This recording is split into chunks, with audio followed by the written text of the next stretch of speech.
Sura An-Nur, ang liwanag.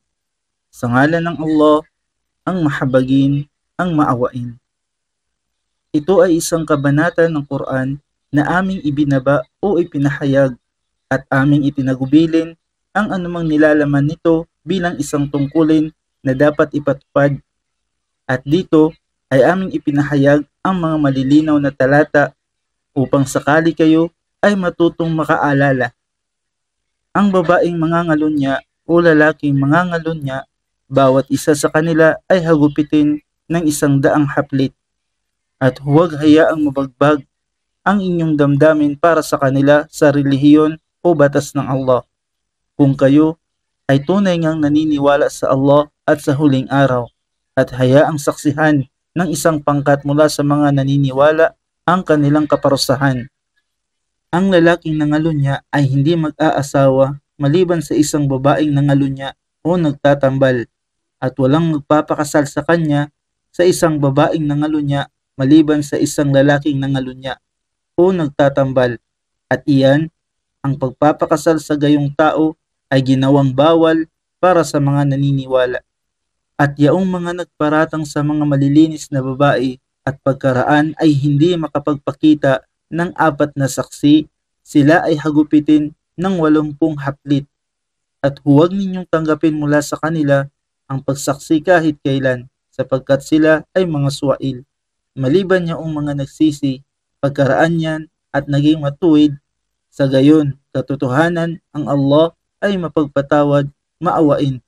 At yaong mga nagparatang ng pakikiapid sa kanilang mga asawang babae, ngunit walang mga saksi maliban sa kanilang mga sarili, sa makatuwid, ang panunumpa bilang katibayan ng isa sa kanila ay nararapat gawing 4 na ulit na panunumpa sa pamamagitan ng panunumpa sa Allah na siya ay isa sa mga makatotohanan.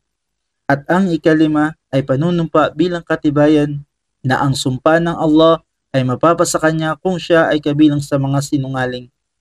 Ngunit ito ay makapipigil sa pagpaparusa sa kanya sa babae kung siya ay makapagbibigay ng 4 na ulit na panunumpa.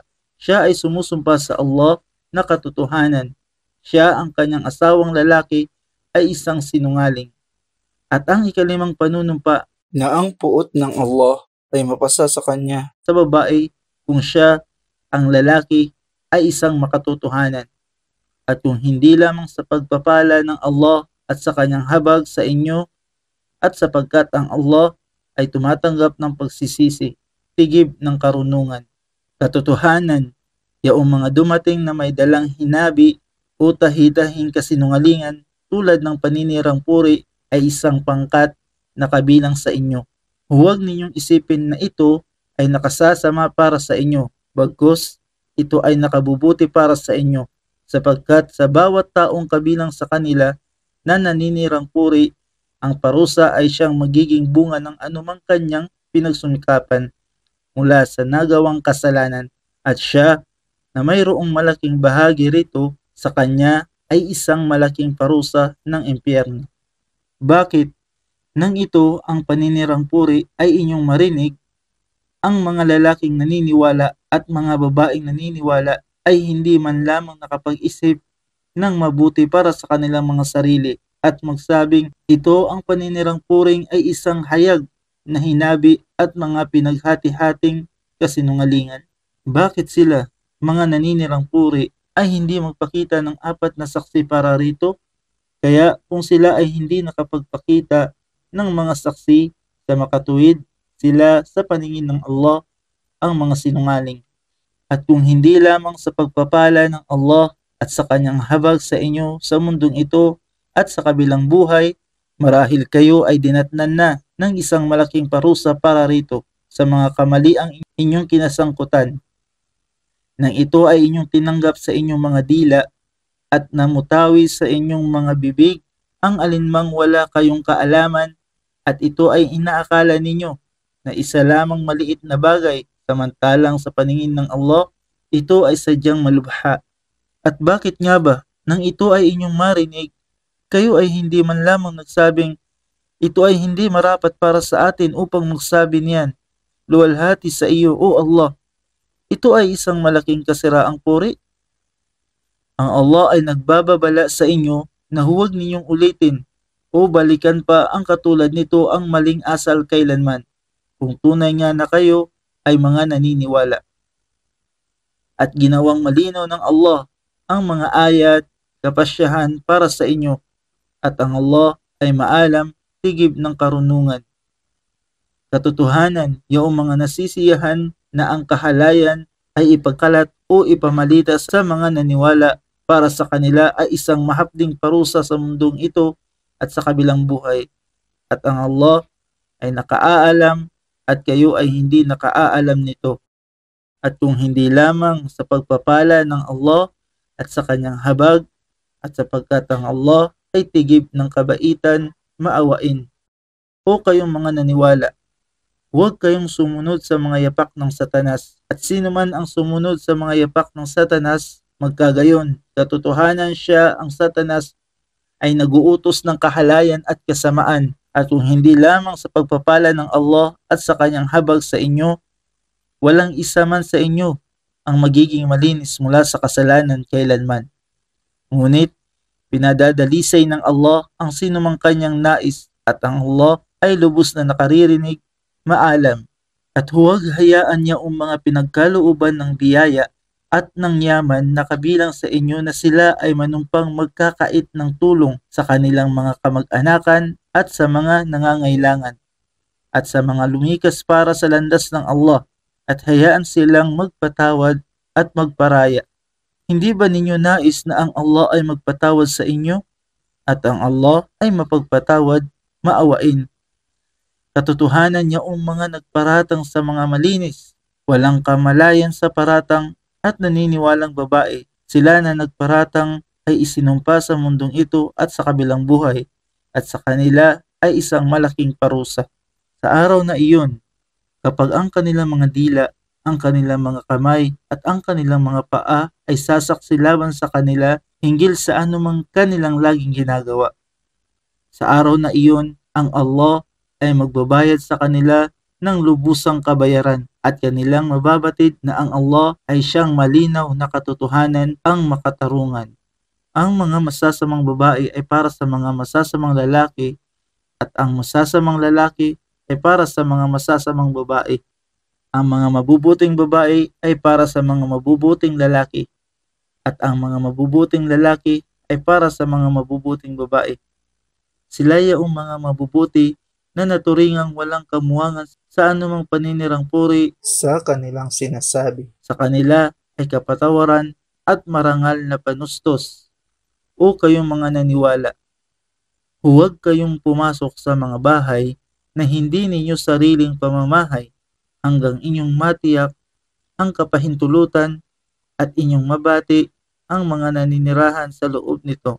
Iyan ay nakabubuti para sa inyo, upang sakali kayo ay mapaalalahanan.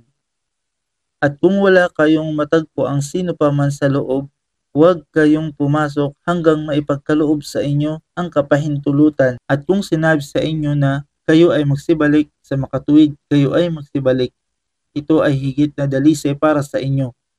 At ang Allah ay maalam anumang inyong mga ginagawa. Hindi isang pagkakasala sa inyo kung kayo ay pumasok sa mga pamamahay na hindi na tinitirhan upang makapagbigay ng ginhawa para sa inyo. At ang Allah ay nakababatid sa anumang inyong inihayag at sa anumang inyong mga ikinukubli. Sabihin sa mga naniniwalang lalaki, na kanilang ibaba ang kanilang mga paningin sa mga bawal na bagay, at pangalagaan ang kanilang mga masiselang bahagi ng katawan upang hindi makagawa ng kahalayan. Iyan ay higit na dalisay para sa kanila. Katotohanan, ang Allah ay lubos na nakababatid sa anumang kanilang mga ginagawa. At sabihin sa mga naniniwalang babae, na kanilang ibaba ang kanilang mga paningin sa mga bawal na bagay, at pangalagaan ang kanilang masiselang bahagi ng katawan upang hindi makagawa ng kahalayan, at huwag nilang iladlad ang kanilang palamuti, ganda, maliban sa kailangang ilitaw, at kanilang balutin ng isang bahagi ng kanilang takip ulo ang ibabaw ng kanilang mga dibdib at huwag nilang ilantad ang kanilang palamuti, ganda, maliban sa kanilang mga asawa o kanilang mga ama o kanilang mga biyanang lalaki o kanilang mga anak na lalaki o anak na lalaki ng kanilang mga asawa o kanilang mga kapatid na lalaki at anak na lalaki ng kanilang mga kapatid na lalaki o anak na lalaki ng kanilang kapatid na babae at ang kanilang mga kababaihan, kapatid na babae sa relihiyong Islam o mga babaeng aliping taglay ng kanilang kanang kamay o matatandang lalaking alipin na wala ng lakas sa tawag ng pagnanasa o mga batang walang kamuwangan sa pribadong aspeto ng mga kababaihan at huwag nilang hayaang ipadyak ang kanilang mga paa upang kanilang mailantad ang anumang kanilang ikinukubling palamuti, ganda at magbalik loob sa Allah, kayong lahat o kayong mga naniniwala upang sakali kayo ay magtagumpay at inyong pakasalan ang mga malalayang walang asawang kabilang sa inyo at ang mga matutuwid na kabilang sa inyong mga lalaki at babaeng alipin. At kung sila man ay mahihirap, sila ay pagyayamanin ng Allah mula sa kanyang mga biyaya at ang Allah ay tigib ng kasaganaan, maalam. At hayaan niya ang mga walang kakayahang makapag-asawa na umiwas mula sa bawal na pagtatalik hanggang sila ay pagyamanin ng Allah mula sa kanyang biyaya. At yaong mga humahanap ng kasunduan ng paglaya mula sa sinumang aliping taglay ng inyong kanang kamay sa makatuwid, gumawa ng kasunduan sa kanila kung inyong nalalaman na taglay nila ang mabuting kalooban at sila ay inyong bahaginan mula sa yaman ng Allah na kanyang ipinagkaloob sa inyo.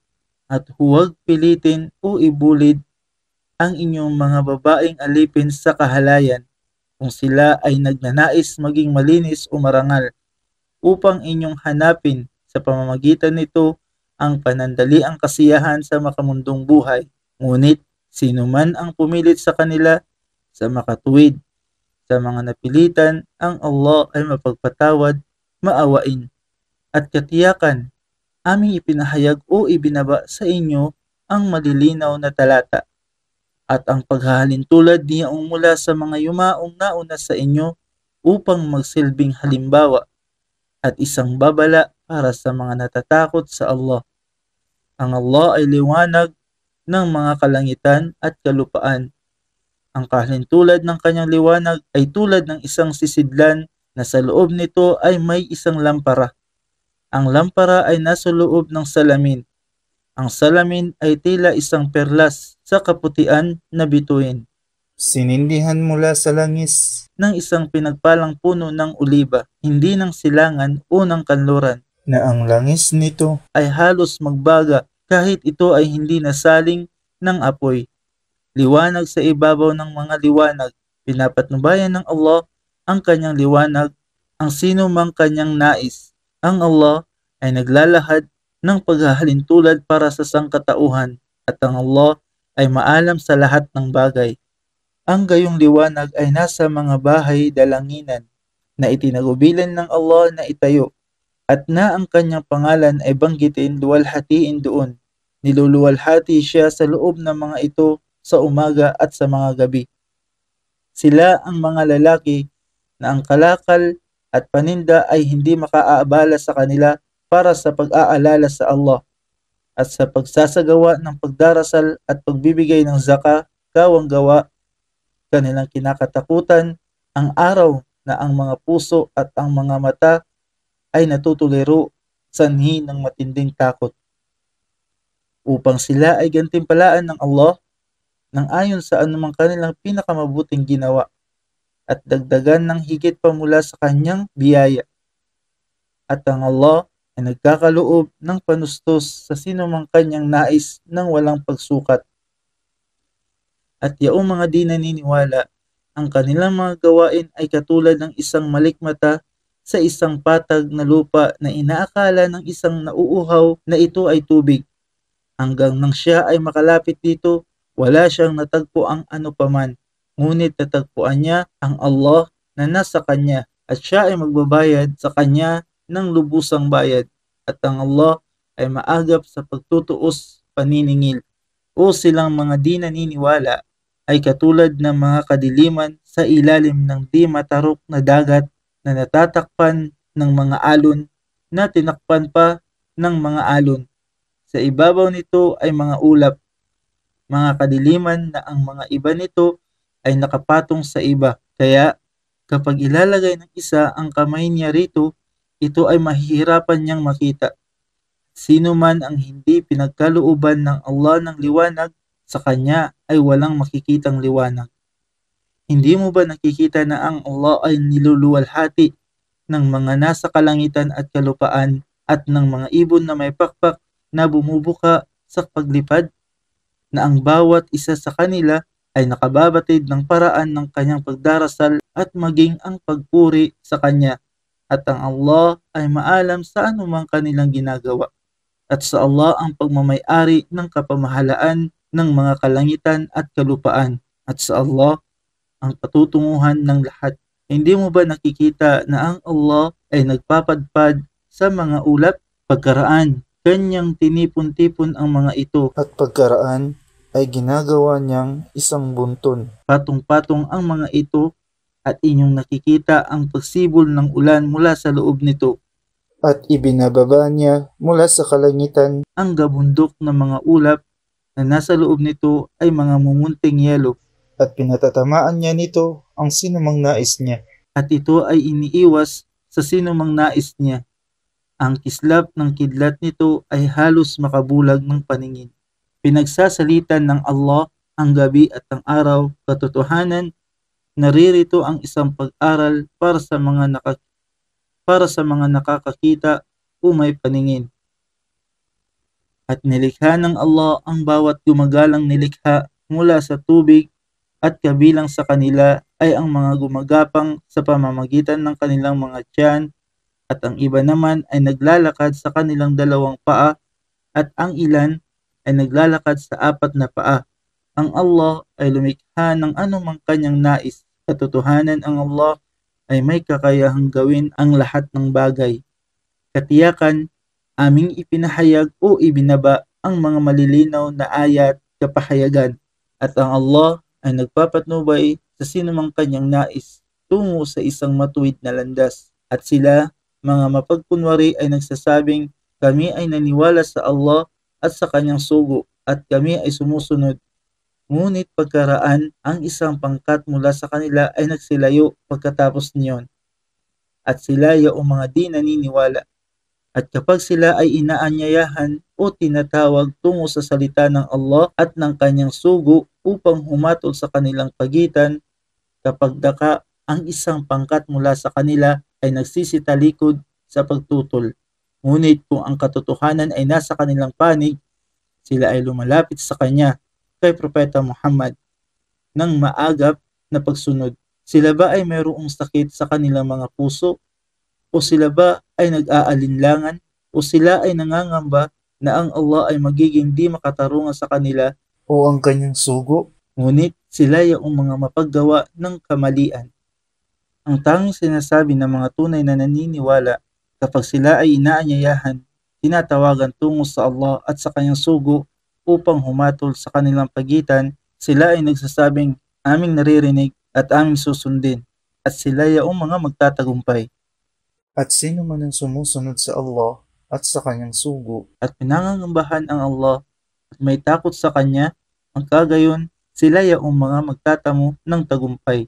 At sila, mga mapagkunwari, ay sumusumpa sa Allah ng kanilang pinakamatibay na panunumpa, na kung sila ay iyong pag-utusan, sila ay magsisilabas upang makipaglaban sa landas ng Allah. Sabihin, huwag na kayong sumumpa, ang gayong inyong pagsunod ay batid na katotohanan.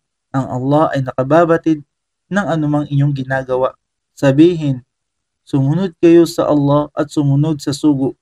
Ngunit kung kayo ay magsilayo sa makatuwid, ang nakaatang lamang sa kanya ay ang tungkuling iniatas sa kanya, at ang sa inyo ay iyon lamang iniatas sa inyo. At kung kayo ay sumunod sa kanya, kayo ay matuwid na mapapatnubayan, at walang nakaatang sa sugo maliban sa tungkuling maghatid ng malinaw na mensahe.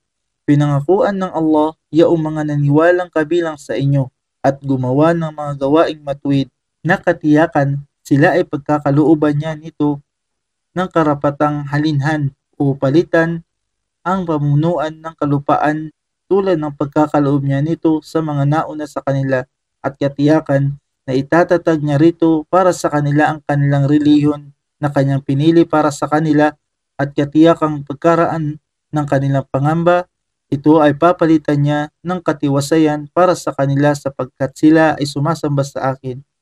Sila ay hindi nagtatambal sa akin ng anupaman, ngunit sino man ang mga di naniwala pagkaraan niyan, sila ang mga suwail. At magsagawa kayo ng pagdarasal at magbigay ng zaka, gawang gawa at sumunod sa sugo upang sakali kayo ay tumanggap ng habag. Kailanman ay huwag mong isipin na yaong mga di naniniwala ay makakatakas sa Allah sa balat ng lupa. Ang kanilang kanlungan ay ang apoy at napakasamang patunguhan. O kayong mga naniwala, hayaan niyaong mga aliping taglay ang inyong kanang kamay at yaong mga kabilang sa inyo na hindi umabot sa wastong gulang na humingi ng pahintulot sa inyo bago sila magsipasok sa inyong pribadong kinaroroonan sa 3 pagkakataon bago ang Salatul Fajr o habang kayo ay nagpapalit ng damit para sa tanghaliang pamamahinga at pagkatapos ng Salatul Isya.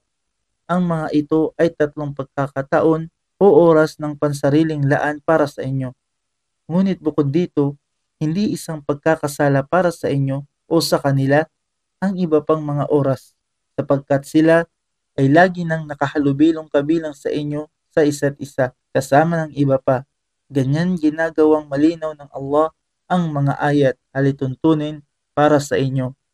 At ang Allah ay maalam, tigib ng karunungan. At kapag ang mga batang kabilang sa inyo ay umabot na sa wastong gulang ng pagbibinata o pagdadalaga, hayaan silang humingi ng pahintulot sa lahat ng oras tulad niyaong ginawa ng mga kabataang nauna sa kanila sa gulang. Ganyan ginagawang malinaw ng Allah ang kanyang ayat alituntunin para sa inyo. At ang Allah ay maalam, tigib ng karunungan. At sa mga babaeng lumipas na sa panahon ng pagreregla na wala ng hangarin para sa pag-aasawa, hindi isang pagkakasala para sa kanila kung kanilang isantabi o alisin ang kanilang pantakip na kasuotan, ngunit sa paraang hindi nagpapakita ng kanilang palamuti, ganda. Gayunpaman, ang kiming pag-iiwas, di pagtanggal ng takip ay higit na mabuti para sa kanila at ang Allah ay lubos na nakaririnig, maalam. Hindi isang pagkakasala o paghihigpit para sa mga bulag, sa mga lumpo o sa mga may sakit at maging sa inyong mga sarili kung kayo man ay magsikain sa inyong sariling mga pamamahay o sa mga pamamahay ng inyong mga ama o sa mga pamamahay ng inyong mga ina o sa mga pamamahay ng inyong mga kapatid na lalaki o sa mga pamamahay ng inyong mga kapatid na babae o sa pamamahay ng mga kapatid na lalaki ng inyong mga ama o sa pamamahay ng mga kapatid na babae ng inyong mga ama o sa mga pamamahay ng mga kapatid na lalaki ng inyong mga ina o sa mga pamamahay ng mga kapatid na babae ng inyong mga ina sa mga pamamahay na kayo ang nagtatangan ng mga susi nito o mula sa pamamahay ng inyong kaibigan. Hindi isang pagkakasala o paghihigpit sa inyo kung kayo man ay kumaing salo-salo at magkakahiwalay. Ngunit kung kayo ay magsipasok sa mga pamamahay, magbigay ng pagbati sa inyong mga sarili sa bawat isa. Isang pagbati mula sa Allah, pinagpala at mabuti para sa inyo.